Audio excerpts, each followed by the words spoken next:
भारत ने पाकिस्तान के विरुद्ध ऑपरेशन सिंदूर को सफलतापूर्वक चलाया, जिससे पूरी दुनिया ने भारत की क्षमता देखी।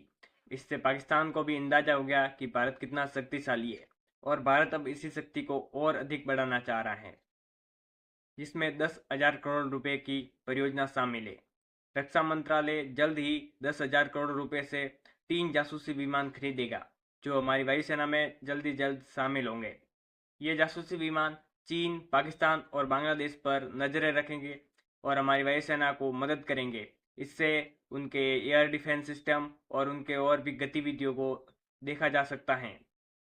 इससे हमारी वायुसेना को आगे वाले की लोकेशन जल्दी पता चलेगी और दुश्मन के टारगेट को हिट करने में भी मदद मिलेगी। इससे सबूत ढूंढने में भी आसानी होगी हमारी वायुसेना को।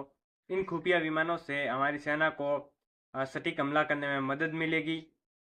इस परियोजना की लागत 10,000 करोड़ रुपए है। इसको जून के चौथे सप्ताह में होने वाली रक्षा मंत्रालय की उच्च स्तरीय बैठक में मंजूरी के लिए रखा जाएगा। इसका इस्तेमाल सेना द्वारा खुफिया जानकारी इकट्ठा करने में किया जाएगा और जल्द ही सेना में आई स्टार स्पाई प्लेन भी शामिल होंगे। अब सेना ने पूरा मूड बना लिया इसे शामिल करने का, बस देरी है तो रक्षा मंत्रालय के फैसले की। यह विमान डीआरडीओ द्वारा विकसित किया जा रहा है और उन्होंने बताया कि इस प्लेन में लगी पूरी तरह से प्रणाली स्वदेशी है। इसके विकास से भारत भी उन चुनिंदा देशों में शामिल हो जाएगा जिनके पास ये प्रणाली है, जिनमें अमेरिका, ब्रिटेन और इजराइल और भी कुछ देश हैं। उसमें भारत भी शामिल हो जाएगा और इसके विकास से भारत की क्षमता भी बढ़ेगी और ताकत भी बढ़ेगी और हमारी सेना को और भी मदद मिलेगी दुश्मन के टारगेट को हिट करने में। भारत अब रक्षा संबंधी हथियार खुद बना रहा है और विदेशों में एक्सपोर्ट कर रहा है। इसके साथ ही हमारी प्राइवेट कंपनियों ने भी देश की टेक्नोलॉजी और डिफेंस मैन्युफैक्चरिंग में क्रांति लाई है। जी हाँ, टाटा ने आ, अब टाटा बनाएगी राफेल की बॉडी भारत में ही।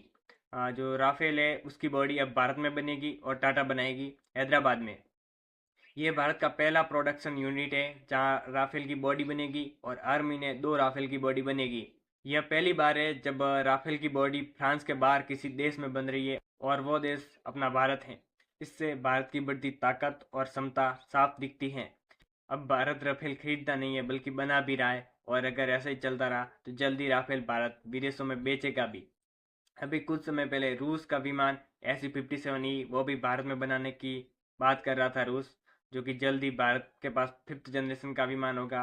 राफेल भी अब भारत में बनेगा और ऐसे बहुत सारी चीज़ें हैं रक्षा संबंधी जो अब भारत में बनेगी, मतलब अब भारत विकसित हो रहा है। इसके साथ ही टाटा ने एप्पल कंपनी के साथ भी टाई अप किया है और एप्पल और मैकबुक की अब रिपेयरिंग भारत में ही होगी। पहले ये रिपेयरिंग ताइवान की एक कंपनी करती थी और अब टाटा करेगी। एप्पल के 3 यूनिट भारत में पहले से ही हैं विशाल, जिसमें बहुत सारे आईफोन बनते हैं और अब रिपेयरिंग भी भारत में ही होगी। इससे भारत की बढ़ती ताकत का अंदाजा लगा सकते हैं आप। एप्पल अब चीन से अपने सप्लाई चैन को धीरे धीरे हटा रहा है और भारत में मैन्युफैक्चरिंग कर रहे हैं, भारत में और भी प्लांट लगा रहे हैं और अब तो सर्विसिंग भी भारत में कर रहे हैं। इसके साथ भारत में अब राफेल की बॉडी भी बन रही है और आईफोन भी बन रहा है। इससे आप चीन की घटती मैन्युफैक्चरिंग और भारत की बढ़ती महत्ता का अनुमान आप लगा सकते हैं, क्योंकि भारत में श्रमिक सस्ते हैं, राजनीतिक स्थिरता है और टैलेंटेड इंजीनियर की भरमार है।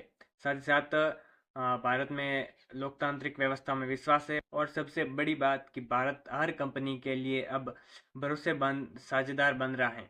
अब भारत में टाटा और एप्पल और टाटा और दासोल्ट मिलकर आईफोन की मरम्मत करेंगे और राफेल की बॉडी बनाएंगे। तो इससे ये साफ होता है कि भारत की मैन्युफैक्चरिंग क्रांति शुरू हो चुकी है और अब भारत भी मैन्युफैक्चरिंग अब बनेगा। इस नीति से आप समझ सकते हैं कि मोदी सरकार की मेक इन इंडिया नीति भी आगे बढ़ेगी और भारत में अब मेक इन इंडिया को बढ़ावा मिलेगा। बाकी आपको क्या लगता है इसके बारे में अपनी राय कमेंट्स में ज़रूर बताना। आपको ये जानकर कैसा लगा। बाकी मैं मिलता हूँ आपसे नई वीडियो में, तब तक के लिए जय हिंद, जय भारत।